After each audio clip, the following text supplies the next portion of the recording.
ఆంజనేయ స్వామి అనుగ్రహ సిద్ధిరస్తు, మనోవాంఛ బల సిద్ధిరస్తు.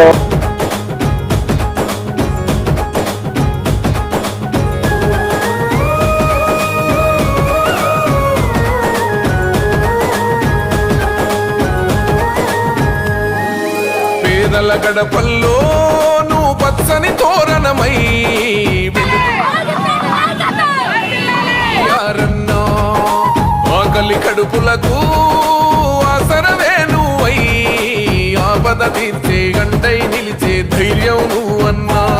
నువ్వు నిండు పున్నమి వెలుగా నిరుపేదల పెద్ద కొడుక, నువ్వు సమత మమతల పిలుపా సాగే ఉద్యమకే కా. వేదన తీర్చిన వెలుగే నీవన్నా.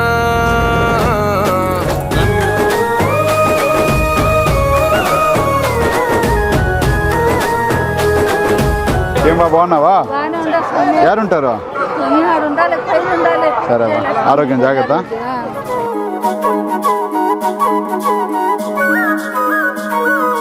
మా అక్క చెల్లెళ్ళందరికీ పేరు పేరున శిరస్సు నుంచి నమస్కరిస్తున్నా. నిజంగానే మండలం క్వార్టర్స్ లో ఇంతమంది అక్క చెల్లెలు చూడడం నిజంగా నాకు అదృష్టంగా భావిస్తున్నా. ఈ రోజు మీరు ఆశీర్వదించడానికి వచ్చినప్పుడే నాకు బలంగా అర్థమైంది. ఈ రోజు మనం అత్యంత మెజార్టీ మీ అందరూ ఇస్తున్నారు, నేను బలంగా నమ్ముతున్నాను. గత 5 ఏళ్ళు మనం ప్రజల కోసం కష్టపడడం జరిగింది. ఒక అభివృద్ధిలోనూ, ఒక సంక్షేమంలోనూ, ఒక వ్యక్తిగతంగా చేసే సేవలోనూ ఏ రోజు వెనక్కి తిరగకుండా ప్రజలకు నిరంతరం అందుబాటులో ఉండడం జరిగింది.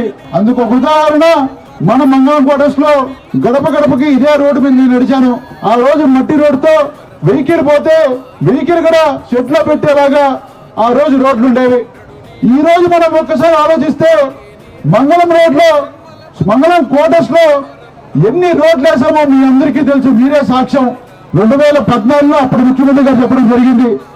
ఒక్కసారి పెద్దలు ఆలోచించాలి, ఈ హామీల్లో ఏ ఒక్కరికైనా ఏ ఒక్క హామీ అయినా పూర్తి స్థాయిలో కంప్లీట్ అయ్యిందా అని పెద్దలు ఆలోచించాలి. ఎలక్షన్స్ వచ్చేసరికి పసుపు కుంకుమ అని చెప్పి 10,000 రూపాయలు చేతిలో పెట్టి మాకు ఓటేయండి చెప్పి ఆ రోజు వెనక్కొచ్చారు.